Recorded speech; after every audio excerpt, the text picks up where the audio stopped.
რუსების პოლიტიკა, რომელიც არის ძალიან აგრესიული,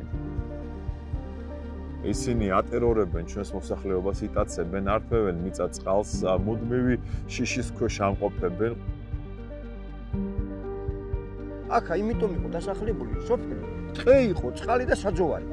ეხლა ესენი წაგვართვეს და თბილისში ნამდვილად არიციან და ვერ გაიგებენ იმას, რასაც ჩვენ აუზრუნოთ აქ და ეს სტრატეგიულად მნიშვნელოვანი ობიექტებია, რატომ უნდა დაუტოვოთ მტერს უბრძოლველად?